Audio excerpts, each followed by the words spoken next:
Good evening, you're on the Blitz and Rapid channel. Welcome. I am going to take you through 3 games this evening using the Vienna Gambit, and excited to show it to you. I believe I've learnt it correctly.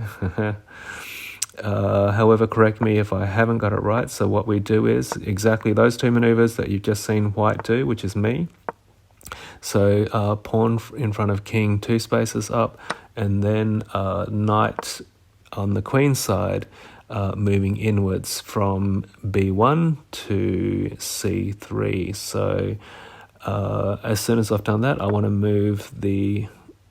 did I have that ability? Anyway, I'm talking too much. Let's just watch the rest of this game. But if nothing else, just what I said. Those 2 particular moves, and then what you're aiming for is if you can move the pawn from f2 to f4, that's ideal. Then you're going to move the knight from g1 to g3. That is it, as far as I understand it. That is it of the setup of the Vienna Gambit, and that will give you the advantage, or what's the word? Anyway, it will give you the attacking position pretty much for the entire game. The initiative, that's the word I'm looking for. It'll give you the initiative for the entire game with the opponent on the defensive, effectively for the entire game. I kid you not, you need to try it if you haven't done so already. So, and I'm guessing that anyone who's listening to this, apart from highly much more experienced players, there are going to be players who are looking to, for a secret maneuver. And I would say you need to try this. And I'm sure I'm going to learn a lot more as I go through this journey. And I'm just so impressed with this. Having played 200 plus games of chess just by raw instinct. How far does that get you? It gets you not too bad. Like,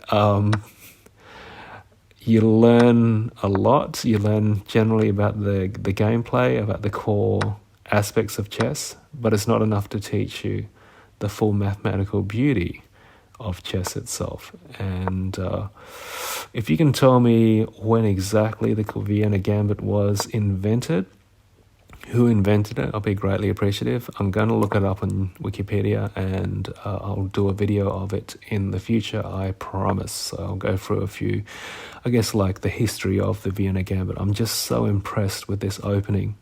So anyway, that's me on the bottom right. So hi world. Can I just say hello world? I've always wanted to say that, even though I'm not writing a program. So there we go. Now, if you can see better maneuvers than the one I'm doing here, let me know. I'd love to hear your opinion. And yeah, I didn't want to go for pawn there. I think I had a definite thought in the back of my mind that would just be wasting time. I'd sacrifice rook for rook. Go on, take my rook. I'm just waiting for the opponent there. Okay, now let's look at the clock, people. 49 seconds on the opponent's clock and 2 minutes and 2 on mine. So what you'll notice about this opener is that it will there will be a big time discrepancy between your clock and the player's clock, just because you hold that advantage. And I guess the scoring system in chess picks that up. I'm not too sure. That's another video for me to make, is about the scoring system in chess. And obviously, I'm very new to chess. Okay, how long have I been playing? I'm not too sure. Maybe only about, I don't know, 3, 4, maybe 4, maybe 5 months. I don't know. Anyway, there's some way for me to check when I actually started using chess.com, I'll post on that as well. Okay, so I'm using, this is a funny thing. Okay, let me talk about one thing. 19, 18, sorry. This is getting very exciting. I'm going to pause. I'll come back to the topic I was talking about, which is going to be about bishops. Okay, 15 seconds. Okay, I guess the game can go. You can watch as I talk. But yeah, what I was talking about was, with my initial just play by instinct, I would be going for the bishops first. And the reason I was doing that and never really using them as actual tactical pieces throughout the game, I was just targeting the opponent's bishop. And I believe I became okay at doing that. I'd knock them out in the first, say, 4 to 6 moves. And I've got a video of that on my channel called Bishop Hunting. However, that would just leave me without any bishops to play. But using the Vienna Gambit, all of a sudden, your mind does not have to worry about that at all. So anyway, another opener. Let's do it properly this time. Okay, pawn, knight, got king on the left. Just because they moved their queen, I moved that pawn from g7. Now, what I want to do is move the pawn from f7. There we go. And then knight. Knight from g8 to f6. So let's do it. Or am I going to take I think I'm going to take an opportunity here. Okay, I'm going to take the opportunity to threaten the queen. So now I feel like, again, the opponent is on the defensive. Happily to take... Okay, there we go. Okay, now I can go for the knight. That is the Vienna Gambit. Okay, great. So opener is set up. Or should I say opening? Okay, is that bishop going to go for the knight? I'm just trying to recall. Yes, okay, and instantly. Many opportunities to threaten the opponent.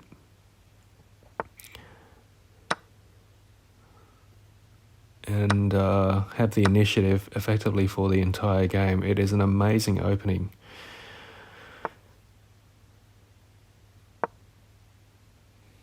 And you can easily back up. It gives you opportunity to back up key pieces when they get threatened. It is amazing. So anyway, like whoever invented this obviously thought about it, knew what they were doing. And I'm guessing likely from a mathematical background. So yeah, like I said, I'll be doing a background video on the history of the Vienna Gambit. That'll be interesting for myself, if not for anyone else. Go for the rook. Mhhmhiimdad. If you're wondering where my username comes from, it is random typing on the keyboard by my 2 children. And I looked at it and I thought, okay, that is random enough for being on an online gaming platform. And if you're wondering what my real name is, it's Neil. Nice to meet you. And okay, here we go. Oh, just looking at my YouTube stats, channel stats, majority of my viewers are between 18 to 24 and from Australia. So hello to everyone from Australia. Thanks for your support. Really appreciate it. Okay, so they're left here with a single knight. And 4 pawns. So that's what have I got? A bishop and a rook. So yeah, and like I said, I've never used bishops as tactical pieces. I've always tried to get rid of them and annihilate them. That sort of left me busy doing that without really setting up proper tactical play. So let's see. Okay, they've escaped with a knight, which is the skill and ability the knight has, being able to jump over pieces. And I guess there's always a better way to do things. There's always a smarter solution. But I think after 100... How long has chess been around for? You know, after, let's say, I don't know, 500 years plus. How long has chess been around for? Anyway, so let's say 500 years plus of chess, that all the pieces that are represented in chess have been well thought out, right? And the abilities that each of them have been well thought out. That's just my take. However, I'm guessing there's always a better way to do things. So let's see what I'm doing here. I'm just closing that gap And look at the time difference. 16 seconds remaining to my 141. Counting down.